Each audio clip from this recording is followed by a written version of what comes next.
வணக்கம், welcome to myphysicssir channel. இந்த வீடியோவில் நம்ம நீட் ஃபிசிக்ஸ் தான் பார்க்க போகிறோம். இங்கே பார்க்க போகிற டாபிக் வந்து பவர். ஆல்ரெடி இப்போ நம்ம பார்த்துட்டு இருக்கிற ஒர்க் எனர்ஜி பவர் அந்த டாபிக் தான் பார்த்துட்ருக்கோம். அதில் ஆல்ரெடி ஒர்க் அண்ட் எனர்ஜி பார்த்துட்டோம். இந்த வீடியோவில் பவர்னால் என்ன, அதில் உள்ள பேசிக் ஃபார்முலா அண்டு நியூமரிக்கல் ப்ராப்ளம் பார்க்க போகிறோம். ஓகேங்களா? இது போகிறதுக்கு முன்னாடி இன்னும் நம்ம சேனலை சப்ஸ்கிரைப் பண்ணாதவங்க சப்ஸ்கிரைப் பண்ணிக்கோங்க. அப்புறம் online crash course for NEET physics is going on. ஓகேங்களா? ஆல்ரெடி ஸ்டேட் போர்ட் ஸ்டூடெண்ட்ஸ் வந்து ஜாயின் பண்ணியிருக்காங்க, கிளாஸ் போயிட்டுருக்கு. சிபிஎஸ்சி ஸ்டூடெண்ட்ஸ்க்கு இன்னும் உங்களுக்கு எக்ஸாம் முடியல, அதனால் சிபிஎஸ்சி ஸ்டூடெண்ட்ஸ் எப்போ வேணுமாலும் நீங்கள் ஜாயின் பண்ணிக்கலாம். மேக்ஸிமம் உங்களுக்கு அந்த May 7th லாஸ்ட் எக்ஸாம் முடிஞ்சவனா கூட ஜாயின் பண்ணிக்கலாம்.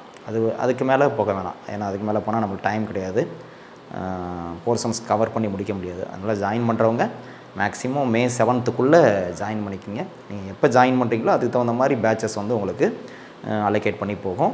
ஆல்ரெடி நான் சொன்ன மாதிரி மேக்ஸிமம் 3 persons பர் பேட்ச். ஒரு பேட்சுக்கு 3 பேர் தான் ஆன்லைன் லைவ் கிளாஸ். ஓகேங்களா? அதிகபட்சம் வந்து 5 பேட்சஸ் தான் கம்ப்ளீட் பண்ண முடியும், அதுக்கு மேலே நம்மளுக்கு டைம் கிடையாது. ஸோ ஜாயின் பண்ண இன்ட்ரெஸ்ட் உள்ளவங்க டிஸ்கிரிப்ஷனில் கான்டாக்ட் நம்பர் இருக்குது, கான்டாக்ட் பண்ணுங்கள், ஜாயின் பண்ணிடலாம். ஓகேயா?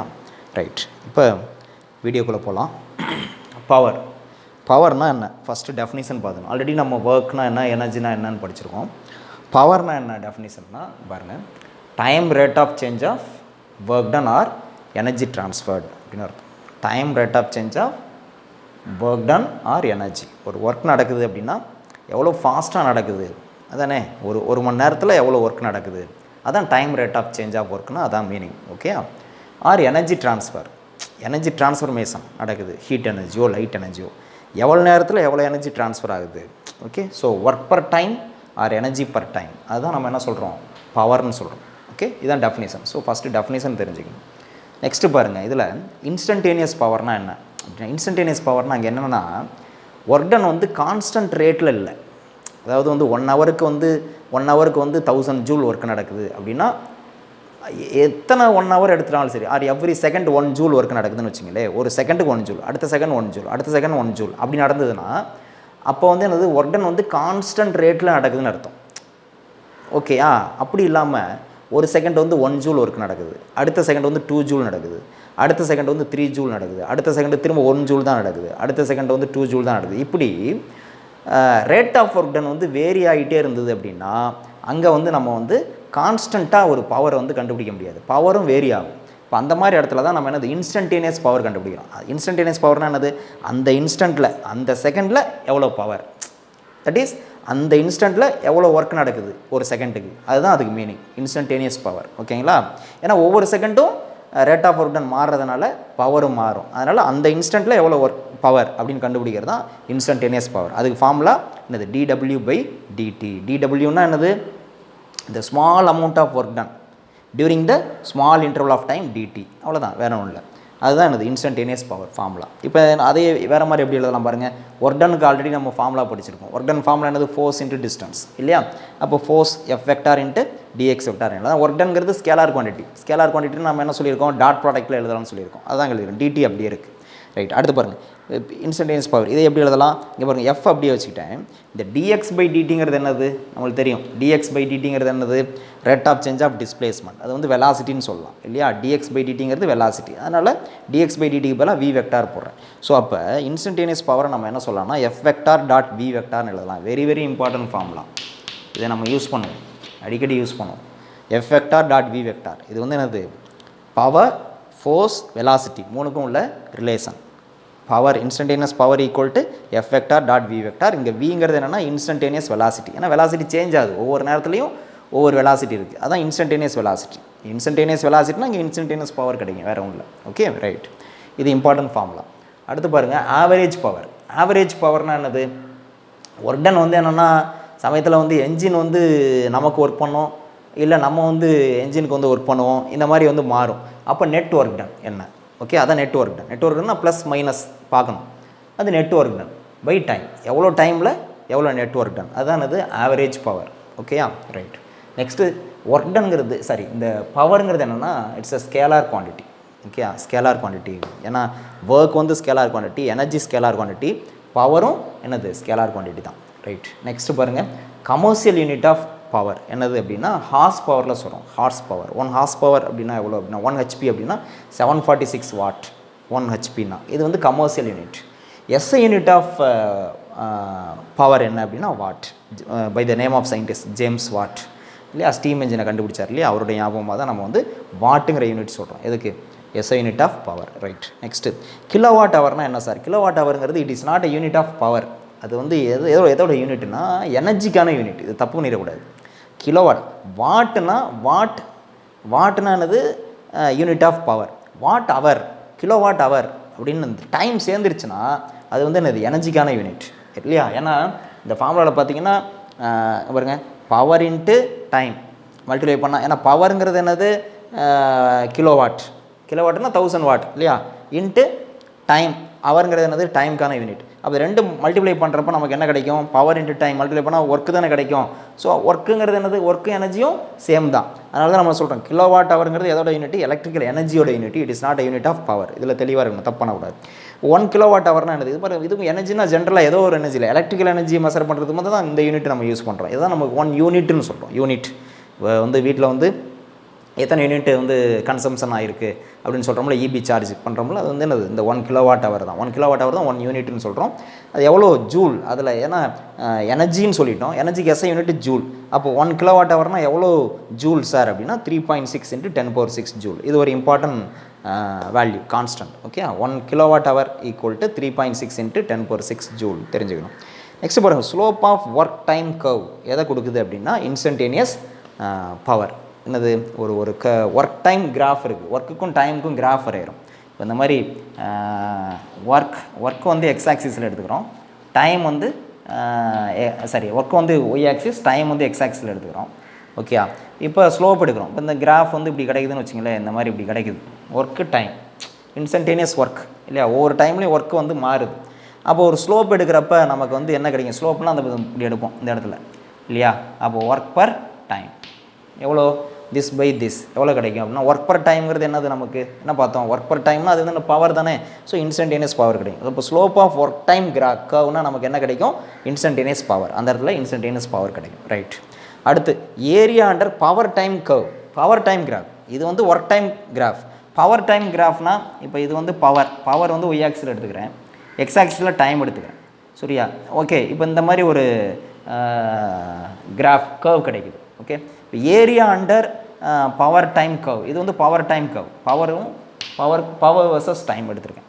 அப்போ ஏரியா அண்டர்னால் இப்போ இது கிடையில இந்த கர்வ் கிடையில எவ்வளோ ஏரியா, இப்போ இந்த ஏரியா வந்து எதை ரெப்ரசன்ட் பண்ணுது அப்படின்னா நமக்கு என்னது, இங்கே பாருங்கள், ஒய் ஆக்சிஸில் பவர், எக்ஸ் ஆக்சிஸில் டைம். அப்போ பவர் இன்ட்டு டைம்னா அது என்னது? ஆல்ரெடி சொன்னல, பவர் இன்ட்டு டைம்னா நம்மளுக்கு என்ன கிடைக்கும்? ஒர்க் தானே கிடைக்கும்.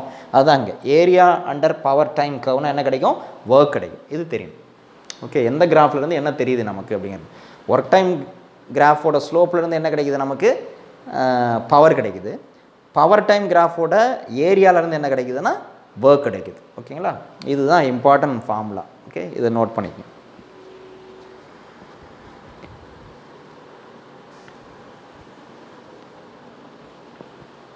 ரைட். நெக்ஸ்ட்டு இந்த பவர் டாப்பிக்கில் ஒரு நியூமரிக்கல் ப்ராப்ளம்.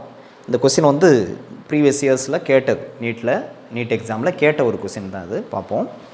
பாருங்கள், a body of mass 1 kilogram begins to move under the action of time dependent force F vector equal to 2t I cap plus 3t squared j cap Newton. இதில் I vector I cap j capனா unit vectors நம்மளுக்கு தெரியும், along x axis y axis. ரைட். What power will be developed by the force at time t? இவ்வளோதான், இதுதான் question. Options கொடுத்துருக்காங்க. இதை எப்படி சால்வ் பண்ணுறது? ஓகே, நம்ம வந்து கேல்குலேட் பண்ண வேண்டியது பவர் தான் கேல்குலேட் பண்ணணும். என்ன ஃபார்முலா யூஸ் பண்ணோம்? நமக்கு வந்து பார்த்திங்கன்னா மாஸ் கொடுத்துருக்காங்க. கிவன் பார்த்திங்கன்னா மாஸ் இருக்குது. மாஸ் ஆஃப் த ஆப்ஜெக்ட் வந்து எவ்வளோ சொல்லியிருக்காங்க? m equal to given. இதான் அதில் கிவன் எழுதிக்கிறேன். கிவன் மாஸ் வந்து 1 kg, மாஸ் 1 kg. ஃபோர்ஸ் கொடுத்துருக்காங்க. ஃபோர்ஸ் வந்து F வெக்டார் ஈக்குவல் டு எவ்வளோ கொடுத்துருக்காங்க? 2t I cap plus 3t squared j cap Newton. SI யூனிட்டில் தான் கொடுத்துருக்காங்க. எல்லாமே இவ்வளோ தான் கொடுத்துருக்காங்க. ஃபோர்ஸும் மாஸும் மட்டும் தான் கொடுத்துருக்காங்க. ஆனால் கேட்குறது என்ன கேட்குறாங்கன்னா பவர் கேட்குறாங்க. பவர் கேல்குலேட் பண்ணும். இவ்வளோதான். ஓகேயா? இப்போ எப்படி கால்குலேட் பண்ணுறது? நமக்கு தெரிஞ்ச ஃபார்முலாஸ்லாம் ரீகால் பண்ணி பாருங்கள். நான் ஆல்ரெடி சொன்ன மாதிரி ஃபார்முலாவை கேட்ச் பண்ணணும். இந்த ப்ராப்ளத்துக்கு என்ன ஃபார்முலா யூஸ் பண்ணணும்னு தெரிஞ்சிருச்சுனாவே ப்ராப்ளம் சால்வ்டுன்னு சொல்லியிருக்கேன். ஸோ என்ன ஃபார்முலா யூஸ் பண்ணணும்? நமக்கு தெரிஞ்சது பவர் ஃபோர்ஸ்னாவே நமக்கு என்ன ஃபார்முலா தெரியும்? என்ன formula? P = F vector dot V vector. இதுதான் தெரியும். This is a relation between power and force. power, force, velocity இல்லையா? ஸோ இப்போ இதில் எப்படி நம்ம வந்து ஃபோர்ஸ் இருக்குது, வெலாசிட்டியை கொண்டு வரணும். எப்படி வெலாசிட்டியை கொண்டு வர்றது பார்ப்போம். அவங்க வந்து மாஸ் கொடுத்துருக்காங்க. நமக்கு என்ன தெரியும் அப்படின்னா, ஃபோர்ஸ் ஈக்குவல் டு என்ன தெரியும்? மாஸ் இன்ட்டு ஆக்சலரேஷன் ஒரு ஃபார்முலா தெரியும் இல்லையா? Force equal to mass into acceleration. Okay, that is F vector equal to M into A vector எழுதலாம் அக்கார்டிங் டு நியூட்டன் செகண்ட் லா. இப்போ இதிலிருந்து A vector equal to என்ன எழுதலாம்? F vector by M எழுதலாமா? அதிலிருந்து ஆக்சலரேஷன் கிடைக்கும். பார்ப்போம்.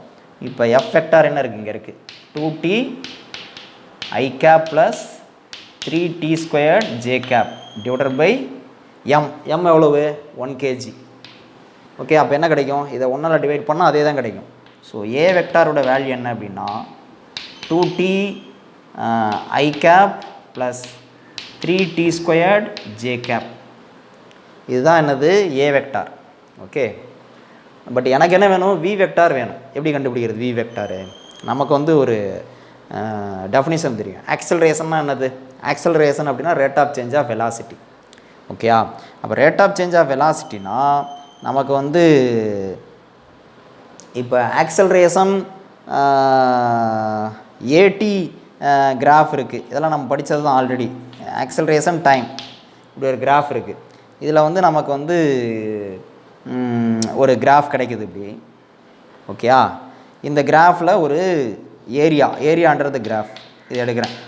இந்த ஏரியா எதை சார் கொடுக்குது அப்படின்னா, இது பாருங்கள், ஒய் ஆக்சிஸில் ஏ, எக்ஸ் ஆக்சிஸில் டி, ஏடி வந்து எதை கொடுக்கும் அப்படின்னா வியை கொடுக்கும், வெலாசிட்டியில் கொடுக்கும். ஓகேயா? ஏன்னா acceleration equal to rate of change of velocity DV by DT. அப்போ இதை கிராஸ் மல்டிபிள் பண்ணால் டிவி ஈக்குவல் டு ஏடிடின்னு சொல்லலாம் இல்லையா? Velocity equal to ADT. அந்த கான்செப்டை தான் இங்கே அப்ளை பண்ண போகிறோம். அப்போ நம்ம என்ன அப்ளை பண்ணலாங்க அப்படின்னா, கவனிங்க, எப்படி அப்ளை பண்ணலாம்? என்ன ஃபார்முலானா v equal to, that is v vector equal to integral a vector dot DT. இந்த ஃபார்முலாவை அப்ளை பண்ண போகிறோம். இது தெரியணும், இம்பார்ட்டன்ட் ஃபார்முலா. வெலாசிட்டிக்கும் ஆக்சலரேஷனுக்கும் உள்ள ரிலேஷன். ஓகேயா? ஒரு within small interval of time DT, அதில் வந்து ஆக்சலரேஷன் என்னென்னு கண்டுபிடிச்சிட்டு அதை இன்டகிரேட் பண்ணோம்னா நமக்கு வந்து டோட்டல் வெலாசிட்டி கிடச்சிரும். அந்த ஏரியா அண்டர் த கர்வ் கிடச்சிரும். அதுதான் இது கான்செப்ட். இது நம்மளுக்கு தெரிஞ்சது தான் ஆல்ரெடி. ஸோ இது தெரியணும், நமக்கு இந்த ஃபார்முலா தெரியணும். ஸோ இதை நம்ம யூஸ் பண்ணிக்குவோம். இப்போ என்ன வரும்? இந்த ஏ வேல்யூ அங்கே கொண்டு வந்து போட்டு இன்டகிரேட் பண்ணலாமா? அப்போ என்ன வரும் பாருங்கள், வி வெக்டார் ஈக்குவல் டு என்ன கிடைக்கும்? இன்டகரல் ஏ வெக்டாருக்கு பதிலாக 2t I cap plus 3t squared j cap, okay, dot DT. இப்போ இதை இன்டகிரேட் பண்ணும். இப்போ நான் கொஸ்டின் எரேஸ் பண்ணிக்கிறேன். ஆல்ரெடி கொஸ்டின் இங்கே உள்ள டேட்டாலாம் இங்கே எழுதியாச்சு. ஸோ கொஸ்டின் எரேஸ் பண்ணிக்கிறேன். இப்போ என்ன வரும்? இதை இன்டகிரேட் பண்ணுங்கள். வி வெக்டார் ஈக்குவல் டு என்ன வரும்? பாருங்கள், 2t I கேப்லாம் கான்ஸ்டன்ட், அதை எப்படி வச்சுக்கலாம்? 2 I கேப்லாம் கான்ஸ்டன்ட். இங்கே டி இன்ட்டு டிடி இன்டகிரேட் பண்ணால் என்ன கிடைக்கும்? t²/2ன்னு வரும். ஆல்ரெடி இங்கே 2 இருக்குது. ஓகேயா? அப்போ 2t²/2 இன்ட்டு I கேப்னு வரும் இன்டகிரேட் பண்ணால். ப்ளஸ் இது என்னது? 3t² இன்ட்டு டிடி என்ன வரும் இன்டகிரேட் பண்ணால்? 3t³/3ன்னு வருமா இன்டகிரேட் பண்ணால்? இன்டகிரேஷன் தெரியணும். ஓகேயா? இன்ட்டு ஜே கேப் இப்படி வந்துடும். இதை இன்டகிரேட் பண்ணால் இதுதான் கிடைக்குது. ஸோ இப்போ இங்கே 2 கேன்சல் ஆயிரும், 3 கேன்சல் ஆயிரும். அப்போ நம்மளுக்கு என்ன கிடைக்குது பாருங்க, t² I cap plus t³ j cap. அப்போ வி வெக்டார் ஈக்குவல் டு என்ன கிடைக்குது? t² I cap plus t³ j cap இப்படி கிடைக்குது வி வெக்டார். இப்போ இந்த ஃபார்முலா சப்ஸ்டிட் பண்ணலாம். எஃப் வெக்டார் இருக்குது, வி வெக்டார் இருக்குது. இதில் சப்ஸ்டிட் பண்ணுவோமா? என்ன வரும்? அப்போ P ஈக்குவல் டு என்ன வரும் பாருங்கள், இந்த ஃபார்முலாவில் சப்ஸ்டிட் பண்ணுங்கள். எஃப் வெக்டார் என்ன ஃபார்முலா, என்ன வேல்யூ கொடுத்துருக்காங்க? 2t I cap plus 3t squared j cap dot v vector இங்கே கண்டுபிடிச்சிருக்கோம் t squared I cap plus t cube j cap. ஓகேயா, இது டாட் ப்ராடக்ட் பண்ணுங்கள். என்ன வரும் டாட் ப்ராடக்ட்னா I cap dot I cap 1. இப்போ மீதி 2t இன்ட்டு டி ஸ்கொயர்னால் எவ்வளோ வரும் 2t க்யூப்னு வருமா 2t cube plus 3 into 1 3 t square t cube எவ்வளோ t power 5 J cap dot J cap 1. ஓகேயா, அப்போ பவரோட வேல்யூ வந்து என்ன கிடைக்குது நமக்கு 2t cube plus 3t power 5 அவ்வளோ வாட். ஏன்னா எல்லாமே வந்து என்னது எஸ்ஐ யூனிட்டில் கொடுத்துருக்காங்க. அப்போ பவருக்கு எஸ்ஐ யூனிட் வாட். ஸோ இதுதான் ஆன்சர். இது எங்கே ஆப்ஷன் இருக்குன்னு பாருங்கள் 2t cube plus 3t5 2t cube plus 3t5 what. அப்போ இதுதான் ஆன்சர். ஓகேயா, இதுதான் ஆன்சர். இது மாதிரி தெரியணும். ஸோ நமக்கு அப்போ பேசிக் ஃபார்முலா தெரியணும். அது மட்டும் இல்லாமல் பேசிக் ஃபார்முலா மட்டும் தெரிஞ்சால் பத்தாது, இந்த கான்செப்ட்லாம் தெரியணும். இங்கே பாருங்கள் இந்த ஃபார்முலா தெரியணும், Newton second law of motion தெரியணும், அப்புறம் இந்த ஃபார்முலா தெரியணும். ஸோ 1 2 3 இந்த 3 ஃபார்முலாஸும் தெரிஞ்சால் தான் அந்த ஃபார்முலா வந்து சால்வ் பண்ண தெரியும். ஓகேங்களா, இதெல்லாம் ஆல்ரெடி நம்மளுக்கு தெரிஞ்சது தான். Okay right. இன்னும் நெக்ஸ்ட் வீடியோவில் அடுத்த டாபிக் பார்க்கலாம். இந்த வீடியோஸ்லாம் ஷேர் பண்ணுங்கள், நிறைய ஸ்டூடெண்ட்ஸ்க்கு ரீச் ஆகட்டும். Okay, thank you.